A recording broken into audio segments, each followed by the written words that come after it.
Welcome back to another episode of NASCAR Season Recaps, a video series where we take a certain season in NASCAR history and pretty much just go over the details. Last time we did the 2000 season, and that was just pretty much a intro episode. I had no time to really think about putting this together type of quality video. It just was a video. Expect a little bit better for this one. In today's NASCAR season recap, we'll be recapping the 2004 season in the Cup Series. So much changes happened. You can just see by looking at this picture here. But let's get into the video.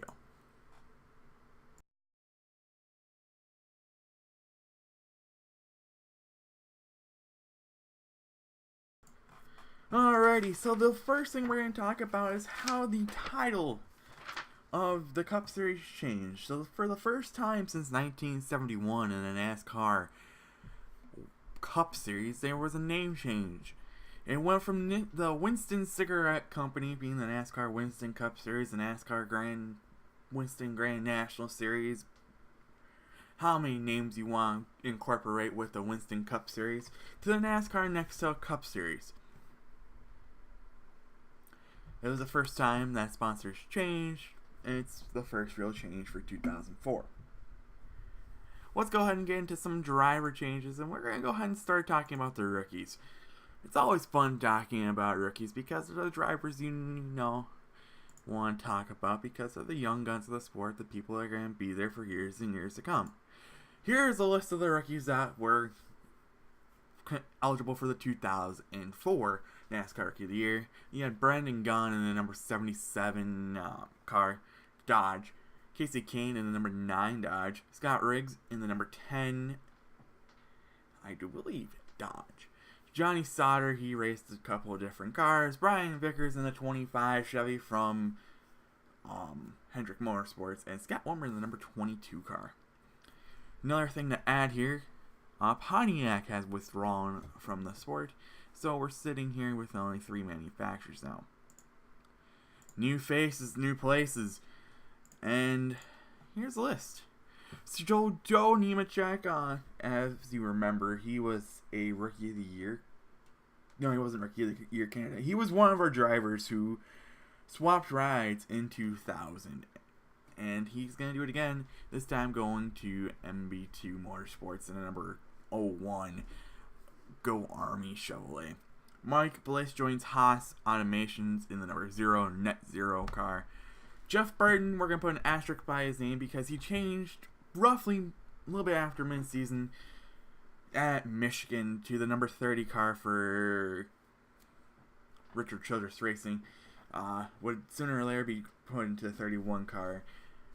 I don't know if that happened this year. I might be getting ahead of myself. We might be getting ahead in the 2005, but who cares? He's swapped rides during the season, so technically he is a new face in a new place. Bobby Hamilton, he took over the number 32 car for Ricky Craven at some point in 2000. I don't have that written down. And Carl Edwards took over for Jeff Burton when Jeff Burton went over to Richard Childress Racing. They have 2 stars next to their names because they are not eligible for the 2005 Rookie of the Year candidate. You can't classify. You can probably classify them as a 2004 rookie candidate because they did race enough races. They probably would not have been close enough in points for that point. So, they're technically new faces, new places. We get to go ahead and start talking about the schedule here, and we're gonna go ahead and put these schedules side by side. There were some pretty significant changes here.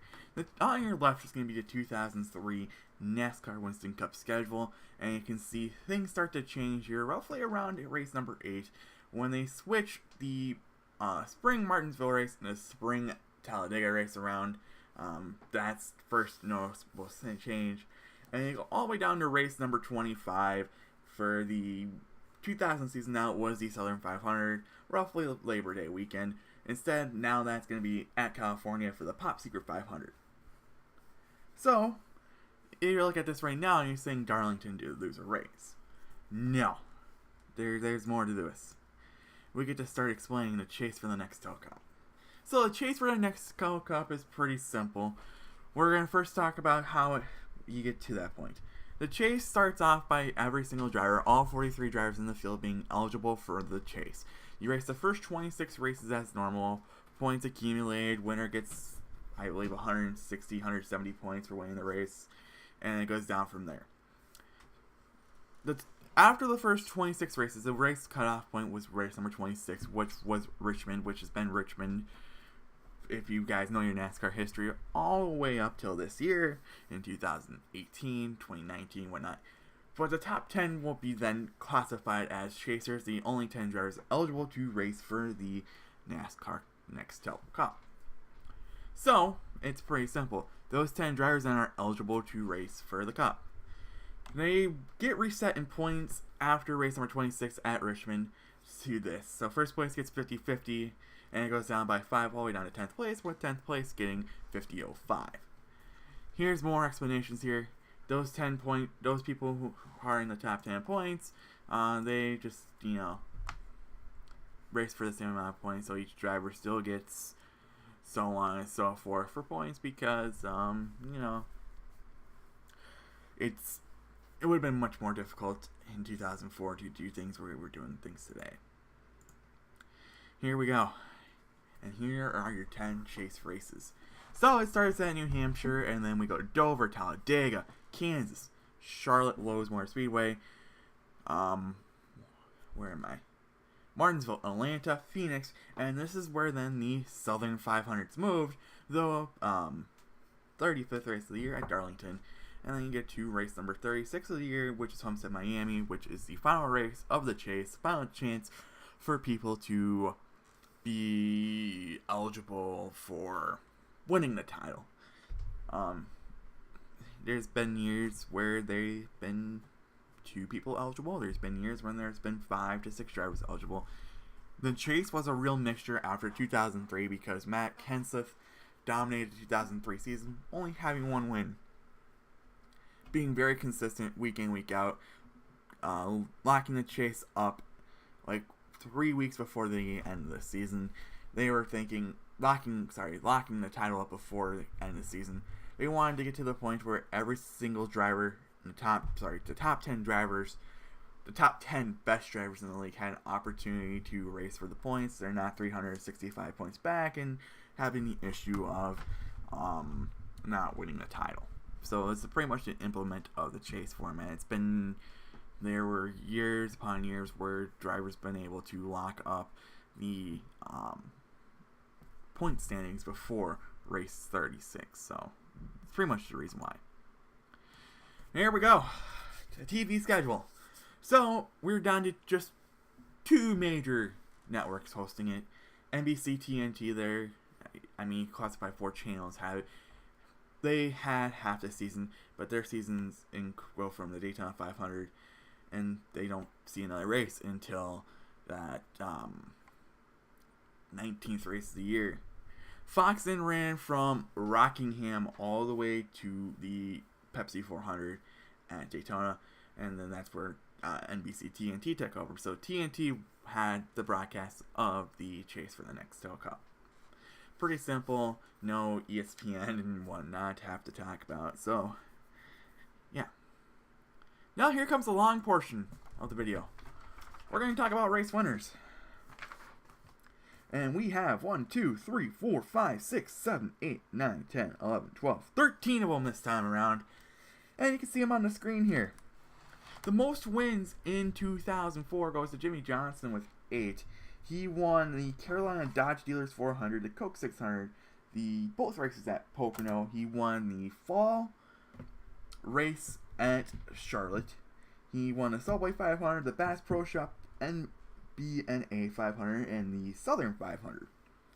Dale Jr. was next with 6 wins. He won the Daytona 500, the Golden Corral 500, the Chevy American Revolution 500, the Sharpie 500, the EA Sports 500, and the Checker Parts 500. Jeff Gordon had 5. He won the Aaron's 499, the Alacoa 500, the Dodge Save Mark 350 at Sonoma in Finian at that moment in time, the Pepsi 400, and the Brickyard 400. Kurt Busch had 3 wins, the Food Cities 500, the Simons 300, and the Sylvania 500. 5 drivers had 2 wins. We'll start talking about Matt Kenseth. He won the Subway 500, which was the second race of the year, I do believe, at Rockingham. And then the UAW Diamond Chrysler 400, his 2 wins became in the second and third race of the year. Elliott Sadler had 2 wins. One was at the Pop Secret 500, which was the California race before Richmond, and the Samsung Radio Shack 500. Ryan Newman had 2 wins, the MBNA America 500 and the DHL 400. It was the MBNA America 400. Stewart had 2 wins, the Sirius at the Glen and the Tropicana 400, which I do believe was held at Chicagoland. Greg Biffle had 2 wins, the GFS Marketplace 400, which I believe was at Michigan, and he won the final race of the year at the Homestead Miami Speedway with the Ford 400. 4 drivers had 4 wins.